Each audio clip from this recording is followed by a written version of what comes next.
Welcome back to ज्ञापन student official. तो आज हम लोग क्वेश्चन सवाल लेके आ गए हैं। गुणनखंड ज्ञात करने के लिए आपको लोग को सिखाएंगे। चलिए सॉल्व करते हैं। ये सवाल बहुत ही इम्पोर्टेंट है, सभी विद्यार्थियों के लिए ज़रूरी है। तो यहाँ क्वेश्चन दिया हुआ है 3x² माइनस 10x प्लस 8। तो इसका हम लोग को यह है कि गुणनखंड ज्ञात करें। तो ऐसा जब भी ऐसा सवाल दिया है तो ये पहला वाला संख्या और लास्ट वाला संख्या को हम लोग को गुना कर देना। तो यहाँ गुना करेंगे तो 8 गुना 3 बराबर कितना हो जाएगा 24। इस 24 में हम लोग को ऐसा दो संख्या लाना है जिसको जोड़ने और घटाने पर 10 आ जाए, तभी हम लोग का गुणनखंड ज्ञात हो सकेगा। तो चलिए हम लोग जोड़ते हैं। तो कितना होगा, तो पहला होता है 12 दूनी 24। तो 12 दूनी 24 जोड़ने पर नहीं होगा, 12 और 2 14 हो जाएगा। तो हम लोग दो संख्या लेंगे, 6 और 4 को लेंगे।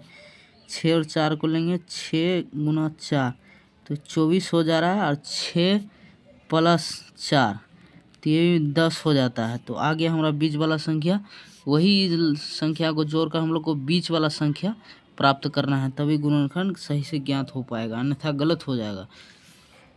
तो हम लोग को प्राप्त हो गया 6 और 4 को गुना करने पर भी 24 होता है, और जोड़ने पर बीच वाला संख्या हम लोग को प्राप्त होता है। तो 6 और 4 10, बीच में प्लस वाला संख्या प्राप्त हो रहा है, हम लोग को माइनस में लाना है। तो -6 और -4 तो बराबर -10। तो यही हम लोग को लेना है।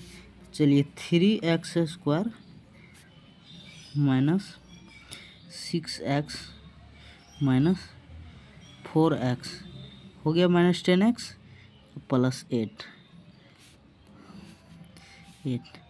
तो अब हम लोग को गुणनखंड निकालने के लिए यहाँ पर कॉमन लेना होगा।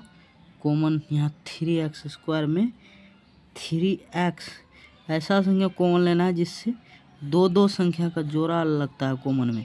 तो ऐसा संख्या बाहर लेना है जिससे दो अंदर दोनों संख्या आ जाए। तो 3x को हम लोग कॉमन लेंगे। 3x में 2x है, यहाँ पर x गुना x तो x²। 3x को हम लोग कॉमन ले लिए तो यहाँ बच गया x।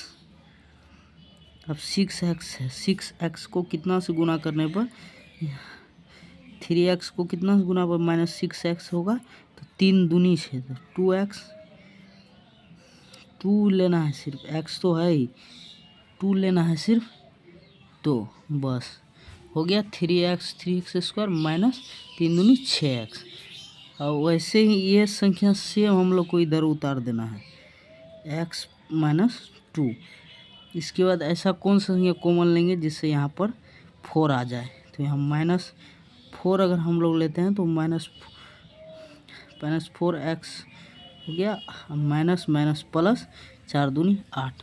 तो देख लग गया कॉमन में। अब यहाँ हम लोग निकाल लेंगे 3x - 4। एक ये गुणनखंड हो गया, और ये एक जोड़ा यहाँ पर उतार देंगे x - 2। तो फाइनली हमारा आंसर यही निकल के आ जाता है।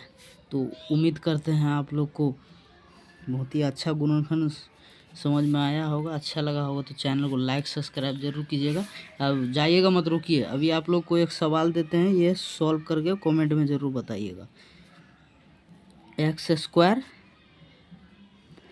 प्लस 9x प्लस 20, ये संख्या कमेंट में आप लोग आंसर करके जरूर बताइएगा, तभी समझ पाएंगे आप लोग गुणनखंड सीखे हैं।